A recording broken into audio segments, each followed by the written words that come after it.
सर्वांना जय भीम.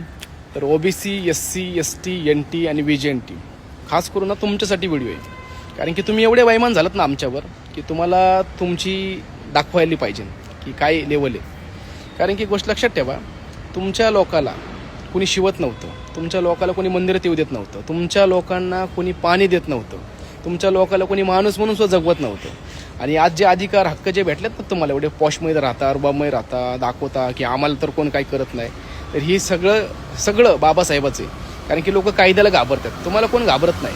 तुमची जात जरी कळली ना आज सुद्धा, तर तुमच्या जातीतल्या जातीत सुद्धा दुसरे लोक तुम्हाला पोरगी देत नाही. आणि ही रिॲलिटी आहे. आजही किती बी काळ बदलला ना तरी तो काळ एकच सांगतो की ती परिस्थिती नाही बदलली. आणि परिस्थिती काय सांगते माहिती का, तुम्ही जे ओबीसी मानता ते 27% आरक्षण घेता, 360 जाती आहेत, त्या कट्टर हिंदू आहेत. म्हणजे आम्हाला तर काय तुम्ही मतदानच देत नाही किंवा तुम्ही आम्हाला काय आमचं समजतच नाही. म्हणजे तुम्हाला ज्या लोकांनी आजपर्यंत वाईट टाकलं, जे लोक तुम्हाला शिवत नव्हते ते लोक तुम्हाला चालतात. पार तुम्ही त्यांच्या मांडीला लावून बसता आणि तुम्ही आम्हाला शिव्या घालता, निळ्या झेंड्यावाल्यांना, जयभीमवाल्यांना. म्हणजे फोकटचं आमच्याच बापाचं खायचं ना आम्हाला शिव्या घालायच्या. त्याच्यानंतर एसटी समाजामध्ये 59 जाती येतात, त्यातल्या 58 जाती ह्या पण सेम अशाच कंडिशन आहे. म्हणजे काय, एससी सगळे हरामखोर झाले, म्हणजे आमच्याच समाजाची लोक आम्हालाच बैमान झाली. म्हणजे बाबासाहेबाच्या नावाने ह्यांना कोण मारत नाही आणि ह्यांना असं वाटतं की अरे बाबासाहेबांनी कुठं काय दिलं, येतं सगळं आम्हाला ह्यांनी दिलं त्यांनी दिलं. अरे तुम्हाला कोण शिवत पण नव्हतं रे, तुम्हाला कोणी असं जवळ पण बसवत नव्हतं. तुमची तर अशी कंडिशन होती की तुम्हाला ते डुकरापेक्षा डेंजर कंडिशन होती एससी समाजाची, एनटी समाजाची, व्हीजेएनटी समाजाची. हां, म्हणजे विचार करा, आज एसटी समाजातल्या लोकांना असं वाटत असेल की अरे आम्ही पण कट्टर हिंदू आहे. बरोबर, सगळेच कट्टर हिंदू आहेत भावांना. फक्त एक महाराष्ट्रातले एक बुद्धिस्ट समाज सोडला ना, सगळेच कट्टर हिंदू आहेत. म्हणजे जर बघायला गेलं ओबीसी मधल्या 360 जाती हिंदूच आहेत, त्या आम्हालाच विरोध.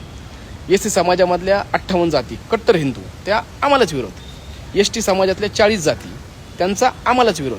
म्हणजे सगळं फुकट खायचं बाबासाहेबाच्या नावाने, आरक्षण घ्यायचं बाबासाहेबाच्या नावाने. तुम्हाला कोणी मारलं ना लगेच पोलीस स्टेशनला जायचं, सांगायचं एससी एसटी ॲक्ट लावा. आणि कुणाच्यामुळं? बाबासाहेबांमुळं. म्हणजे काय, तुम्हाला जर कोणी मंदिरात नाही घेतलं तर लावा एससी एसटी ॲक्ट. म्हणजे कोणामुळं? बाबासाहेबांमुळं. म्हणजे सगळं फुकट जे काही ना, सगळं तुम्हाला जे फॅसिलिटी भेटतात त्या बाबासाहेबांमुळे भेटतात, त्या तुम्हाला चालतात. पण तुम्हाला आम्ही चालत नाही. आम्ही का चालत नाही? कारण की आम्ही तुमच्यासाठी लढतो, रस्त्यावर उतरतो. तुम्हाला आम्ही चालत नाही. तुम्हाला निळा झेंडा चालत नाही कारण की तो इक्वेलिटी, समता शिकवतो, समानता शिकवतो. तुम्हाला निळा झेंडा चालत नाही. तुम्हाला बाबासाहेब चालत नाही. का चालत नाही? तर त्यांनी तुम्हाला माणसात आणलं, आज माणसामध्ये बसवलं. नाही तर तुम्हाला कुत्रंसुद्धा कोण विचारणार नाही. तुम्ही जे म्हणता ना की आज आमची एवढी इज्जत आहे, आम्हाला एवढे मानपान आहे, अरे तुम्हाला कुत्रं पण इज्जत देणार नाही तुम्हाला. हां, तुम्हाला आजही तुम्ही मार खावा. बघा तुम्हाला काय म्हणलं जातं, दलित म्हणजे काय, शोषित पीडित दलित, मार खाणारा. बाबासाहेबांमुळे तुमचं अस्तित्व आहे, लक्षात ठेवा. नाहीतर काही नाही.